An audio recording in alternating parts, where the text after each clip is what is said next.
Hey everybody, my name is Allison and welcome back to MGD Crochet. Today I'm going to be showing you how to make one of these super easy dishcloths. As you can see, it's got a beautiful texture to it and all it takes is just one stitch to work up. So before we get into the tutorial, the supplies that we're going to need for this project are some cotton yarn. I'm using Bernat Handicrafter cotton yarn in this lovely blue color. And you will need a 5mm crochet hook, a pair of scissors, a tapestry needle for weaving in your ends, and a measuring tape to measure your work. So let's get into it.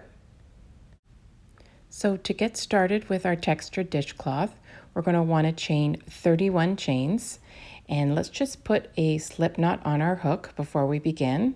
And we'll start chaining with 1, 2, 3, 4, 5, 26, 27, 28, 29, 30, and 31.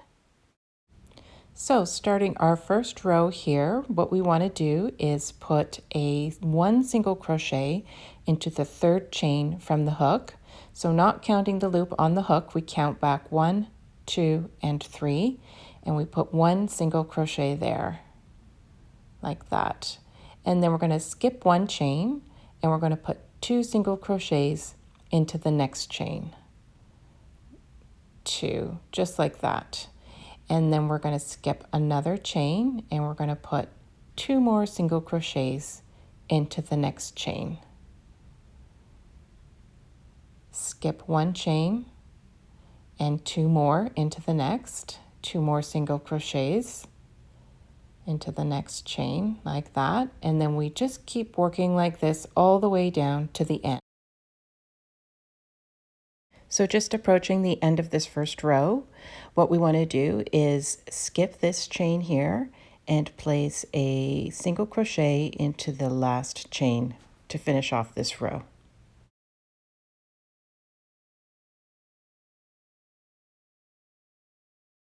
So let's chain 1 and turn our work and start the next row. So to start this row, we're going to place 1 single crochet into the first stitch, skip a stitch, and put 2 single crochets into the next stitch. And so we just continue along like this. We skip 1 stitch and put 2 single crochets into the following stitch. So 1 here and then another one into the same stitch, just like that.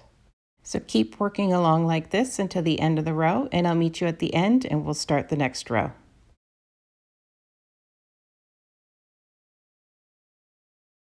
So just finishing up the end of this row here, I've got 2 single crochets to put in this last stitch here, and then I've got 2 stitches left, 1 single crochet, and then 1 turning chain from the previous row. So what we want to do here is we want to skip 1 stitch and put a single crochet into the top of the turning chain from the last row. So sometimes it's a little bit tight, but just kind of shove your hook in there and do the best you can, and just finish off with your last single crochet there. So we're going to chain 1 and turn, and this row and each row beyond is just the same. So let's just go through it one more time. 1 single crochet into the first stitch, then we skip a stitch, and then we put 2 more single crochets into the next stitch. So just keep working like this all the way across. And I'm going to check in with you. I'm going to do a few more rows and I'll check in with you to see what it looks like about halfway done. And then we'll keep going and finish off the remainder of the dishcloth. So I just finished up working up a few more rows and we're about halfway done now. And this is what it looks like. As you can see, the texture looks amazing. And so I'm going to just finish up the remainder of the rows, work all the way up to about 8 inches, and then we'll weave in our ends together at the end. So I'll meet you back then. So just finishing off my last row here, and we're going to put 2 single crochets into this stitch, skip 1 final stitch, and then put 1 single crochet into this last turning chain from the previous row.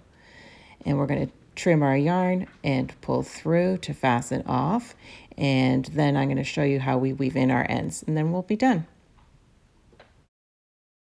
So here we're just going to weave in our ends, and I like to do about 3 passes, like a zigzaggy kind of pattern, just to make sure that everything is secure and nothing comes undone. I do find, however, with this cotton yarn, it tends to stick pretty well and don't have any issues of it coming undone. So here I'm just doing my kind of second pass through, and sometimes it's good to split the yarn and that makes it stick even more. So that's 2 there, and then we'll just do one more, turn it around and do one more weave through just to make sure that it is nice and secure.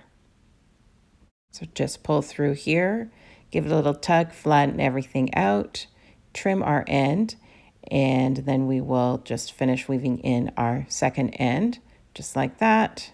Trim it up, and then we are finished. And you've got yourself a nice dishcloth, which is perfect for the kitchen or the bathroom. And yeah, we're all done. Thank you so much for watching.